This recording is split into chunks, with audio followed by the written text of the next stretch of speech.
After that first tangle with the strange item things, my time at Evan's place went pretty smoothly. I stayed there all throughout April. John came by to double-check my blood values at one point, and I was eventually allowed to roam free throughout most of the house, except for the basement. Later on, as we grew more confident that there were no immediate threats, we agreed that it was okay for me to leave the house every now and then. We had a few security checks, like a check-in and a check-out, but I didn't have to use it. Going for a walk or getting a hot dog is usually not that dangerous. Minnesota spring was on the cusp of turning into Minnesota summer. Trees were coming alive, grass was turning green, and I could see various plant life come to life all throughout the town. It seemed to be a bit of a special occasion, as people started putting up vases and pots, preparing for the summer seeds to grow. There was this one local song that half of all people seemed to whistle, but I can't put my finger on what it was or what the lyrics were. They were jolly and rhymed. Me, you, blue, true, something like that. About a week into May, as I came back to Evan's place, I could hear him rustling about the kitchen. It was almost dark out, and he never left the basement in the daylight. Since the night where I'd been pulled through a window, I hadn't seen him out in the open. He was a bit more welcoming though, and he didn't mind speaking to me in person. He still had trouble sticking to one voice though. Either way, I stopped just short of the kitchen to give him time to retreat to his basement. This time, he didn't. "You can come in," he said, this time with a feminine voice. "Just don't look at me, all right?" I sat down by the kitchen table with my back turned. Evan was going through the various pots and pans, looking for something. "You need any help?" I asked. "No," he answered, this time with a voice of a child. "I'm fine." He shut a drawer with a frustrated sigh and leaned back. I held true to my word and didn't look at him. I couldn't help seeing parts of him in the reflection of the kitchen window, though. It was hard not to notice the various feelers and antennae poking out of him. "Why were you exiled?" Evan asked. "Were your surrogate family deviants?"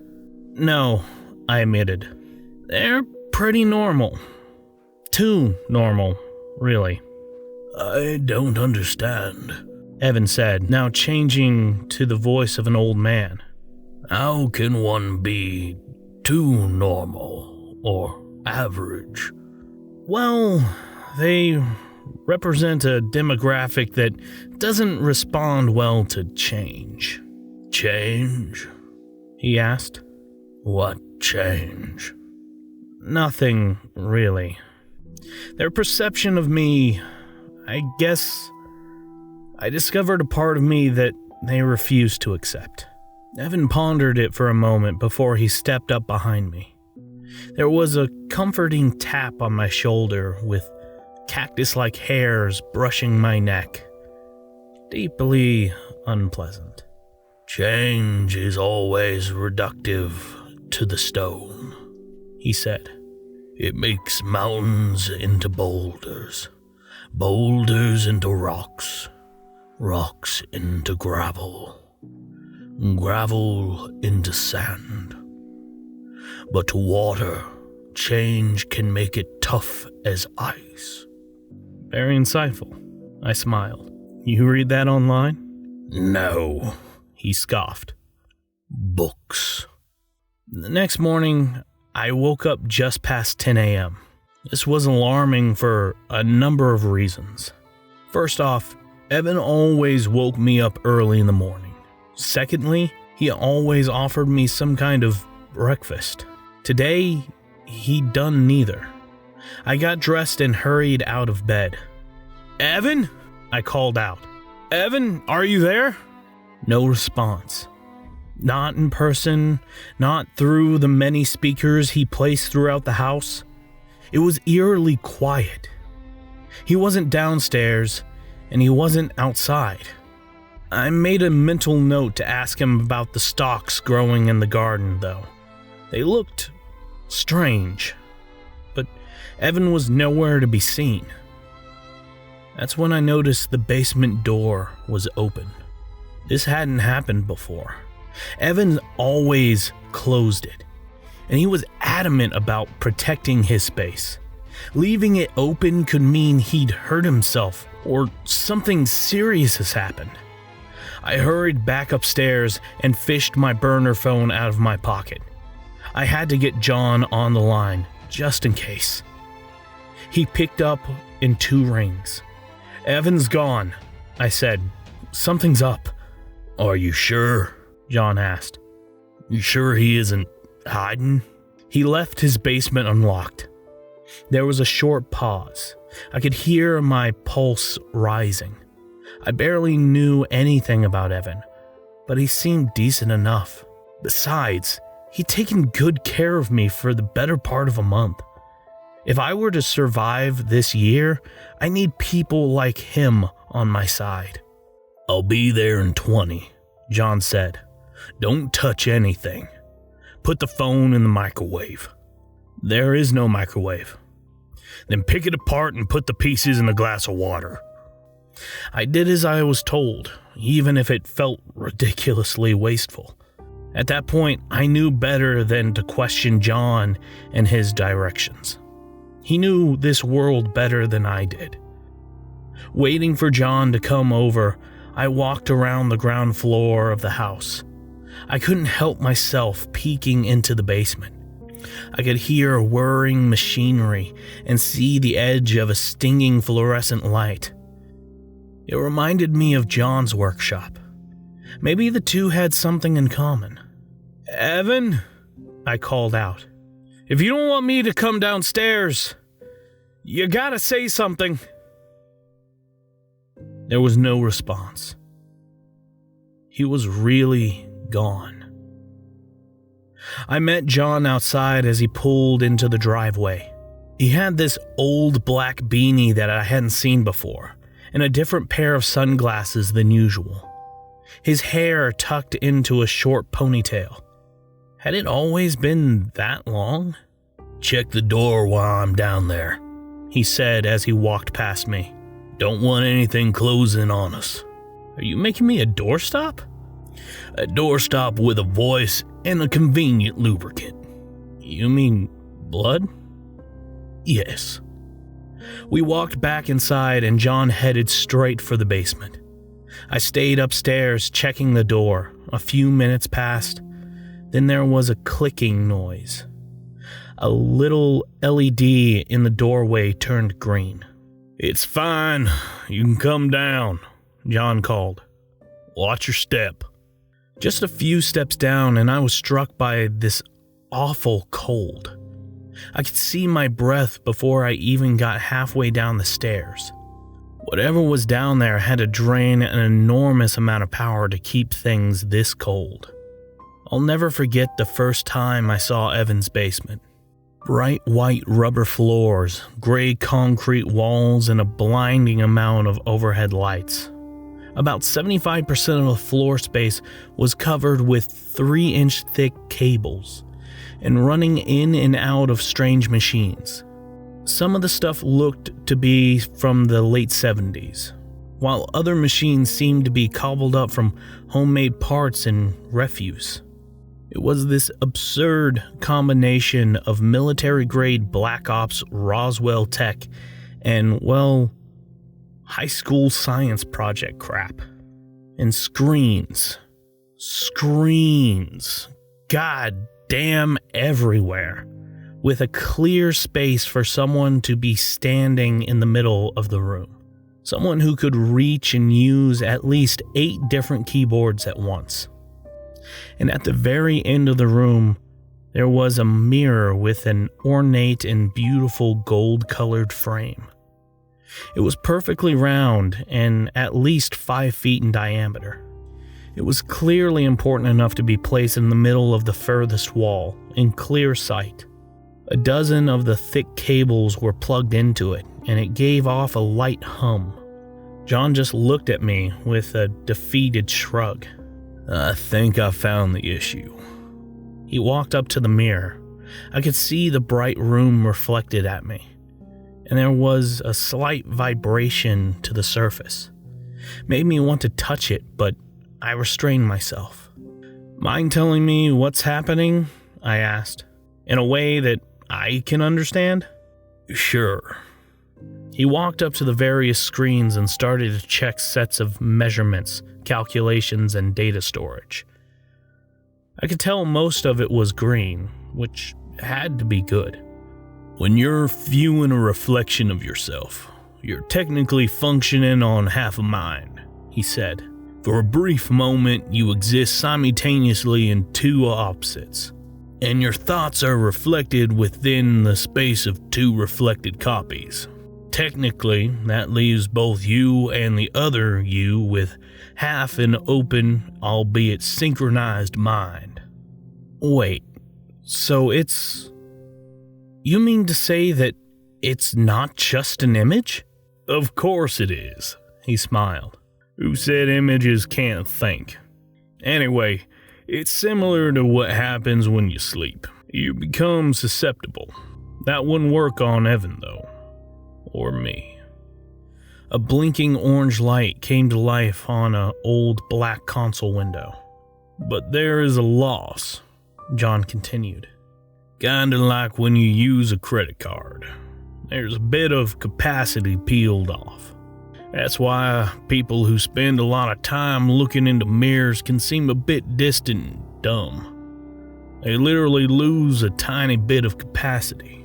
It recovers in time, but..." "So you mean vain people are literally losing brain capacity?" "Let's boil it down to that, sure." John pointed to the screen as he made a mental note. "There's the problem," he said. "Someone pulled the plug." "What plug?" "On the other side. Evan put up a turbine to harvest some of the capacity drop-off. Near limitless source of energy. As long as we keep the scaling low." "And someone pulled the plug?" "Bingo. We just gotta start it up so we can get back out." John tapped away at the keyboard, checked a manual, and entered a command. "This ought to do it. He'll be back in a snap." "Wait, he's in the mirror?" "Like father, like son. How else is he supposed to set up a turbine? If you're going to ask questions, keep up with the answers." John smacked enter on the keyboard, and the entire room went dark. The machines died. My eyes completely disoriented me, not knowing what to do with this sudden darkness. All the background noise faded, leaving me with nothing but my breath. I kept as still as possible, trying to hear John. "Okay, so that isn't it," he said. I was relieved to hear something other than myself. John took a few steps, only to stop. "You hear that?" he said. "Sounded like..." There was a slight tapping noise, like little rocks dropping on the floor. Then, a sudden chill, like a cold wave pushing through the room. "John?" I whispered. "John, are you..." An eerie, monotone voice, rumbling with an unnatural vibrato, like the hum of a wasp's wings. There was no response. Somewhere in the room, a wrench dropped from the table, like the starting pistol to a race. "Run!" Like so many times before, I did what John told me. I heard something scrambling to move across the floor to get to him.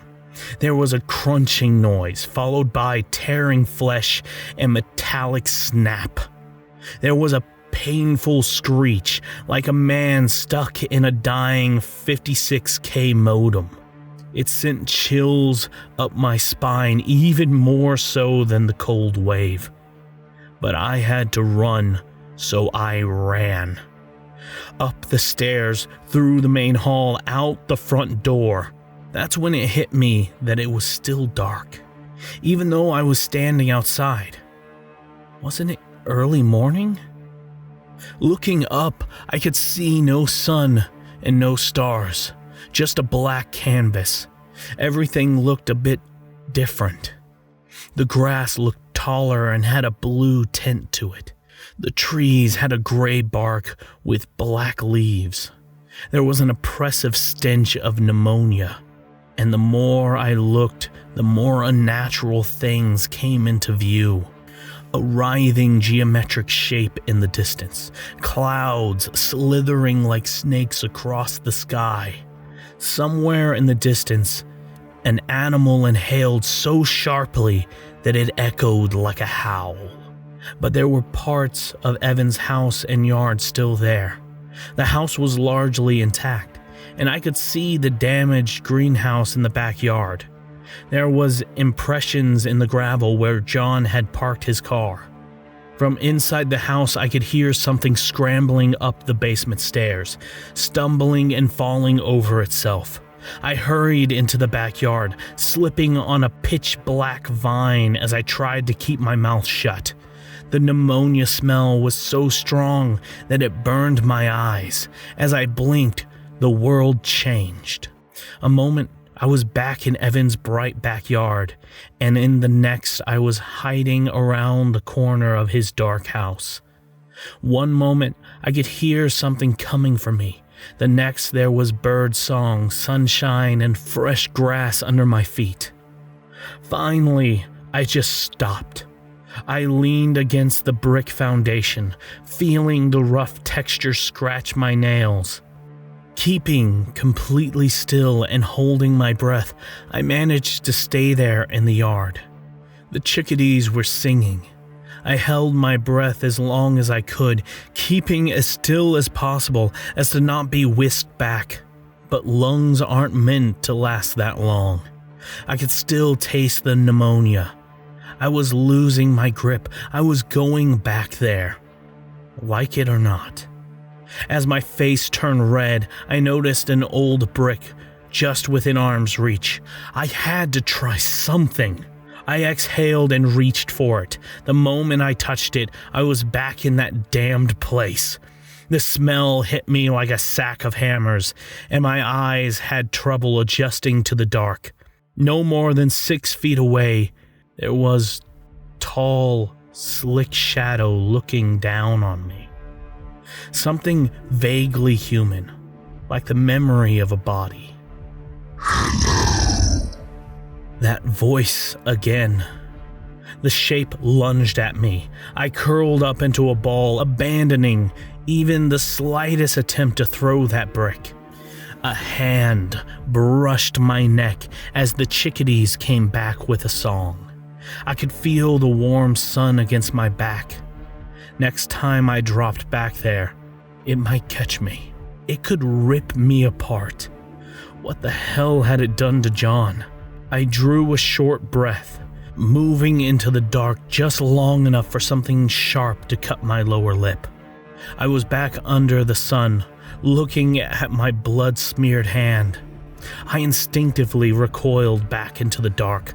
My eyes teared from the pneumonia as I crawled backwards, seeing an elongated arm striking where I'd been just moments before. I tossed my brick at it, and the shape just swatted it away like it was nothing.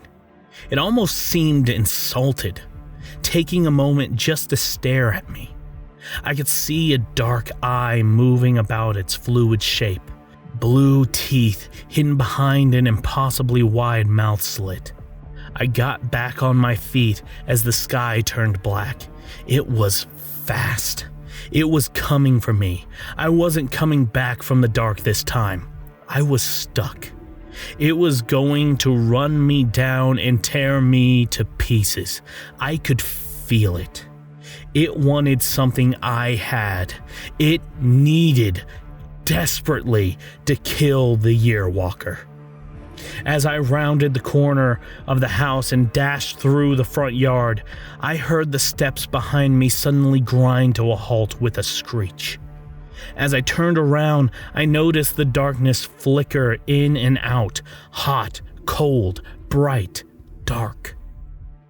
That burning pneumonia making my nose bleed. Somewhere inside the house, I heard a rattling voice. North. The dark shape scrambled to get back inside the house, claws ripping into rotting wood, panicked screams. A shockwave ruffling the hair on my neck, a painful warmth, fire. Then nothing. I was standing outside in the bright sun of May, and Evan's house was gone. Everything down to the foundation had just been smoothed over, leaving a vacant lot of grass and a broken greenhouse. The grass was singed and ashen, but there was no fire, no smoke, not a trace of what happened in that basement. No sign of Evan or John. At first, I just stood there. I called out to John like a baby bird trying to find its mother. I fell to my knees, brushing my hands through the grass, trying to calm myself. But there was just nothing there. I was on my own, and all I had to go on was north. John had taken the keys to his car along with him, a car that was still in the driveway. For a moment, I just screamed and sunk my fingers into my eyes, and for a brief second, the smell of pneumonia whiffed back into my nose. I didn't want to take any more chances. I couldn't stay there. I just ran. I followed a small dirt road north. First I ran, then I jogged. After what felt like hours, I just dragged my feet along, trying to keep myself upright. I had no food, no water, and no idea where I was going. I could still taste the pneumonia. I don't know how long I kept going. The sky started to go dark, and I could almost see the slithering clouds overhead. Was it just night, or was it that other place? I was on my own, and there was no telling what could find me out in the middle of nowhere. Was this even north? By night, it got so dark I had to use what remained of my phone as a flashlight. My hands were shivering, almost dropping it. Finally, I spotted a wooden sign up ahead. It simply read, St. Gall.